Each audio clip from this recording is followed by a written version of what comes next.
మనం భావంతోనే విషయం మాట్లాడతాం. నొప్పి పెట్టినప్పుడు అరుస్తాం. ఆ విధంగా మన భావంతోనే మాట వస్తుంది. భావించుకుంటూ మాట్లాడతాం, మాట్లాడుకుంటూ భావించుకుంటాం.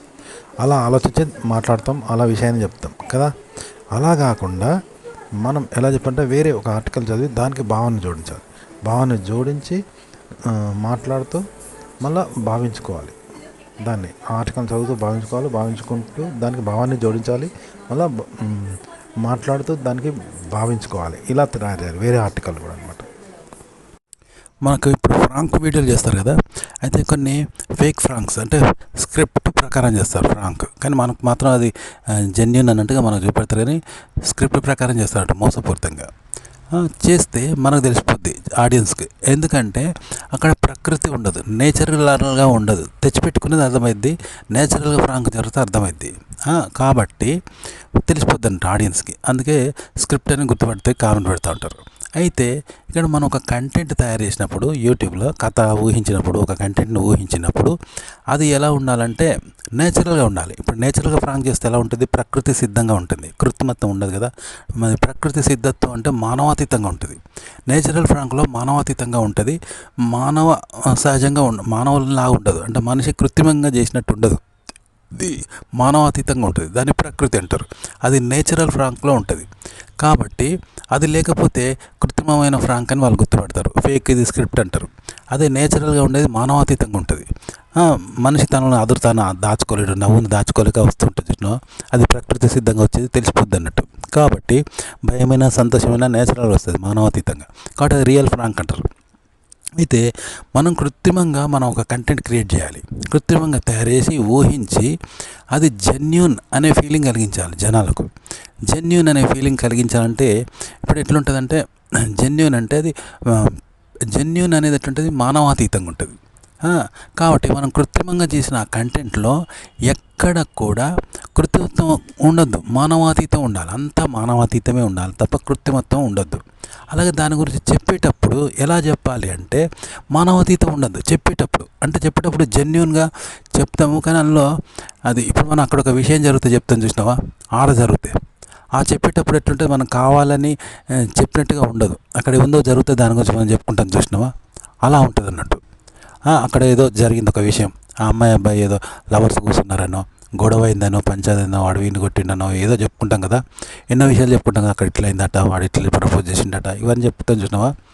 ఈ చెప్పేటప్పుడు ఎట్లుంటుందంటే ఇది మానవాతీతంగా ఉండదు అన్నమాట. అంటే స్క్రిప్టెడ్గా, అంటే ఇది కూడా జెన్యూనే, కానీ దాని గురించి ఎట్లా చెప్తామో అలా చెప్పాలంట. అక్కడ రియల్గా జరుగుతే ఎలా చెప్తామో దాని గురించి కామన్గా మనం చెప్పుకుంటాం కదా, మన పక్కోడు మనం కలిసి చెప్పుకుంటాం కదా, అక్కడ ఇట్లయిందట, అక్కడికి ఇట్లయిందట, ఇంద్రపై గాడు ఉంచుకున్నట్ట, ఇంద్రపై గా పాట గెలిచిందట, ఏదో సమంత నాగ చైతన్య విడాకులైనాయట, ఇట్లా మాట్లాడుకుంటాం కదా.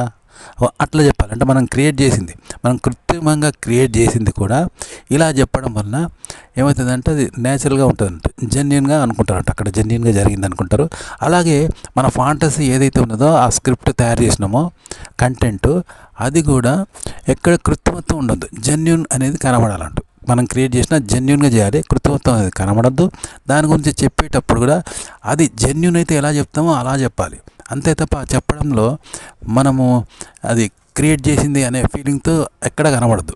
నిజంగా అక్కడ జరుగుతుంది ఎలా అయితే చెప్పుకుంటామో, అక్కడ ఇట్లయిందంట, వాడు పిల్లల మొగలు పెట్టినట్ట, కొట్లాట అయింది, వాడు ఒకటి కొడుకుతాడు అని చెప్పాలి. నిజంగా జరుగుతుంది ఎట్లా చెప్తావో అట్లా చెప్పాలంట. అప్పుడు మనం కృత్రిమంగా క్రియేట్ చేసిన కంటెంట్ కూడా రియల్ ఫీలింగ్ కలుగుతుంది అంట ఆడియన్స్కి.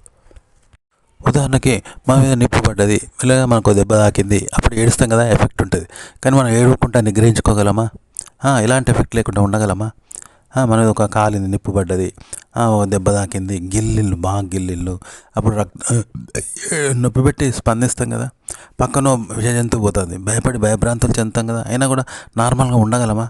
కావాలని ఉంటే ఉండలేం కదా, ఎవరు ఉండలేరు, అంతేనా? కానీ ఇక్కడ మీరు ఏం చేస్తారు, కెమెరా ముందు మాట్లాడుతున్నప్పుడు మీలో ఎలాంటి స్పందన ఉండదు. ఉదాహరణకు నిప్పు ఉందనుకో మీద పడ్డది, అయినా కూడా మీకు ఎలాంటి స్పందన లేకుంటే ఎలా ఉంటారు? నార్మల్గా ఉంటే పక్కనకి అర్థం కాదు కదా, మీకు నిప్పు వీని కాలు మీద పడ్డదని కూడా అర్థం కాదు, ఎందుకంటే మీరు ఏడుస్తలేరు, బాధపడతారు, నొప్పి లేదు. అలా మీరు మీలో ఎన్నో ఆలోచనలు, భావాలు, స్పందనలు ఏవో ఉంటాయి, ఇవి చెప్పాలనుకుంటారు కదా, ప్రతి మనిషిలో కలుగుతాయి కదా. వాటిని చెప్పేటప్పుడు మీలో ఎలాంటి స్పందన లేకుండా చెప్పండి. అది కేవలం మీ మనసులో ఆలోచన మాత్రమే అవుతుంది. మనసులో స్పందన మీ అంతరంగం అవుతుంది. దాంతో మీరు కెమెరా ముందు మాట్లాడండి. దీనివల్ల పక్కోళ్ళకి అర్థం కాదు, మీలో ఫేస్ ఫీలింగ్స్ ఉండవు, కానీ కేవలం మీ అంతరంగం అనేది అవుట్ అవుతుంది, జనాలకు తెలుస్తుంది అనమాట. ఈ విధంగా చక్కగా చెప్పచ్చు, మీ మనసులో ఉన్నది ఉన్నట్టు జనాలకు ఎక్స్ప్లెయిన్ చేయొచ్చు అనమాట. ఇది కూడా ఒక మంచి ట్రిక్. ఒక కంటెంట్ ఎలా క్రియేట్ చేస్తారు, ఎలా క్రియేట్ చేయాలి, ఎలా ఉంటుంది అంటే, ఇప్పుడు మనం బలంగా ఒక రాయిని విసిరినాం అనుకో, మనం ఎంత బలంగా విసిరితే అంత దూరం పోతుంది, ఆ తర్వాత కింద పడుతుంది. కానీ మనం విసిరిన బలానికన్నా అతీతంగా రాయి వెళ్తే ఎలా ఉంటుంది? మనతో సంబంధం లేకుండా అలా వెళ్ళదు. మనం విసిరిన వేగము మన బలం బట్టే అంత దూరం పడిపోతుంది. కానీ పడిపోకుండా మనం విసిరిన బలం కంటే ఎక్కువ అది లేచిపోతుందంటే అది దాని స్వయం శక్తితో లేచిపోతుంది. కానీ దానికి స్వయం శక్తి లేదు కానీ పడిపోయింది. కానీ అయినా లేచిపోతే అనుకుందాం, ఎగ్జాంపుల్, లేచిపోతే ఆడ మన ఉనికి ఉండదు, దాని ఉనికి వేరే ఉంటుంది. దాని ఉనికిని ఎట్లా వేరే ఉంటుంది కదా, మనకు అతీతంగా, మనం విసిరిన దానికి అతీతంగా ఉంటుంది. అది వేరే, అది ఎవడు విసిరిండో ఏ శక్తితో అది పనిచేస్తూ ఉంటుంది, మనకు అతీతంగా. చూసావా? ఇట్లా మానవాతీతంగా ఒక పాట అనేది రాగం ఉంటుంది అనమాట. ఓకే, మానవాతీతంగా అది నడుస్తూ ఉంటుంది.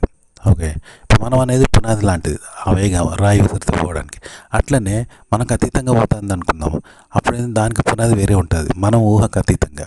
కాబట్టి మన ఊహకు అతీతంగా రాయి పోతుంది, మనకు ఊహకు అతీతంగా దానికి పునాది ఉండదు కదా. ఒక పాటకు రాగం కూడా అంతే ఉంటుంది. మన బదులు ఇంకోటి పాడితే ఎట్లా ఉంటుంది, మనకు అతీతంగా పాడుతుంది కదా, మనకు అతీతంగా రాగం తీస్తాడు కదా. అట్లా మానవ అతీతంగా జరగాలి ఆ రాగము, మానవ అతీతంగా ఆ రాగం తీయడము, ఆ రాగం రావడం మానవాతీతంగా జరగాలి. కంటెంట్ కూడా ఇలాగే వర్తిస్తుంది అంటే, ఒక మనిషి ఆలోచించే ఆలోచన మనిషి అనుభవానికి అతీతంగా ఆలోచించాలి, మనిషికి అతీతంగా పాత్ర వ్యవహరించాల్సి ఉంటుంది అనమాట. క్రియేటివిటీ వ్యవహారం అంతా అట్లుంటుంది. మనిషికి అతీతంగా వ్యవహరించాలి పాత్ర, ఆలోచన అనుభవం కూడా మనిషికి అతీతంగా జరగాలన్నమాట. రచయిత అనేది మనిషికి అనుభవం అతీతంగా రాయాలి వాడు, అంటే ఒక మనిషి రాసే ఆలోచనకు అతీతంగా జరగాలి. అది ఎలా జరుగుతుంది అనేది మా మనుషులకు అందద్దు అన్నట్టు. అట్లా మానవాతీతంగా జరిగే ఒక విధానంతో, ఊహతో వ్యవహరిస్తే రచయిత ఎట్లుంటుందో అట్లుండాలి. మనుషులకు అతీతంగా ఆ వ్యవహారం ఉండాలి. ఆ పాత్రలు కూడా మనుషులకు అతీతంగా వ్యవహరించాలి. క్రియేటివిటీ కానీ వ్యవహారం కానీ పాత్రలది మనుషులకు అతీతంగా జరగాలన్నమాట. ఇది కంటెంట్ క్రియేట్ చేయడం అంటే. అలాగే ఒక నార్మల్ విషయాన్ని కూడా హాట్ టాపిక్గా మార్చాలి. అబ్బరపులి అంటే తోక బారెడు అన్నాడు, అట్లా పులి లేదు తోక లేదు, కానీ అబ్బరపులి అంటే తోక బారెడు అన్నట్టు ఒక నార్మల్ విషయాన్ని, ఒక ట్రెడిషనల్ విషయాన్ని హాట్గా, రొమాంటిక్గా, శృంగారభరితంగా ఉంటేనే ఎగ్జైటింగ్గా ఉంటుంది. కానీ అక్కడ పోతే అది ట్రెడిషనల్, మంచి సాంప్రదాయంగా ఉన్న విషయాన్ని హాట్గా, రొమాంటిక్గా మార్చాలి. ఓకే, ట్రెడిషనల్ విషయం అంటే 100% ట్రెడిషనల్ను 90% రొమాంటిక్గా మార్చి చెప్తానంట. ఇది కల్పితము, అబద్ధాలు, సృష్టించినవి, పుట్టించినవి అయినా అలా చెప్తేనే చూస్తానంట. హాట్ కేకుల్లాగా ఒక నార్మల్ విషయాన్ని హాట్ కేకుల్లాగా తయారు చేయాలి. ఒకే సినిమాలో ఉత్కంఠభరితంగా కథ ఉంటే చూసినావో అలా ఒక మామూలు విషయాన్ని ఉత్కంఠభరితంగా క్రియేట్ చేయాలి. అట్లా అంటే 90% సొంత క్రియేటివిటీ, కల్పితం, అబద్ధాలు, పుట్టించినవి, సృష్టించినవి అలా చెప్తే హాట్ కేకులా అమ్ముడుపోతూ ఉంటాయి. ఇది కంటెంట్. టీవీ సీరియల్, టీవీలో న్యూస్ కూడా ఇలాగ తయారు చేస్తారు. ఎందుకంటే ఒక మామూలు మనిషికి ఏం చేస్తారు, మేకప్ వేసి, హెయిర్ స్టైల్ వేసి, డ్రెస్సులు వేసి, రంగులు పూసి అట్రాక్షన్గా హీరోలాగా కనిపించేలాగా చేస్తారు కదా. సినిమాల్లో హీరోయిన్ కూడా మామూలు మనిషినే మనం హీరోయిన్ లాగా డ్రెస్సులు, శరీరం కనిపించి, ఒళ్ళు కనిపించే డ్రెస్సులు వేసి మొత్తం హాట్గా చూపెడతాడు. ఒక మామూలు మనిషి, ఆమె కూడా హీరోయిన్ అయినా హాట్గా, రొమాంటిక్గా చూపెడతారు. ఒక మామూలు మనిషిని స్టైల్గా హెయిర్ స్టైల్ పెట్టి హీరోలాగా, అందగాలాగా, మోడల్గా చూపెడతారు కదా, బొమ్మలాగా తయారు చేసి తీర్చిదిద్దారు. అలా అన్నట్టు కంటెంట్ కూడా వర్తిస్తుంది. ఒక మామూలు కంటెంట్ను హాట్ టాపిక్ లాగా రొమాంటిక్గా మార్చి చెప్పాల్సి ఉంటుంది. కాబట్టి ఒక విషయాన్ని ఉన్నది ఉన్నట్టు చెప్పడం గొప్ప కాదు, గోరంత విషయాన్ని కూడా చిలువలు పలువలు చేసి కొండంత చెప్పడం అన్నమాట, అది గొప్ప. ఉదాహరణకు క్రియేటివిటీ అంటే, ఉదాహరణకు ఒక సినిమాకు ట్యూన్స్ తయారు చేస్తారు, మ్యూజిక్ తయారు చేస్తారు. వారు ఎవరన్నా చూసి క్యాప్ చేస్తారా? సొంతంగా క్రియేట్ చేసే కదా ఆ మ్యూజిక్ చెప్పేది. ఒక రైటర్ పాట రాస్తున్నాడు, ఎన్నో పాటలు రాస్తాడు, ఎక్కడన్నా కాపీ చేస్తున్నా, సొంత క్రియేటివిటీ చెప్తున్నాడు కదా. ఇగో ఇలా సొంతంగా క్రియేట్ చేసి చెప్పాలి. ఓకే, అంటే అసలు విషయాన్ని ఇంట్రెస్ట్గా, ఆసక్తి కలిగేలాగా క్రియేట్ చేసి చెప్పాలి. అది క్రియేటివిటీ అంటారు అనమాట. అట్లా చెప్పాల్సి ఉంటుంది అనమాట. అది ఒక కళ అన్నమాట.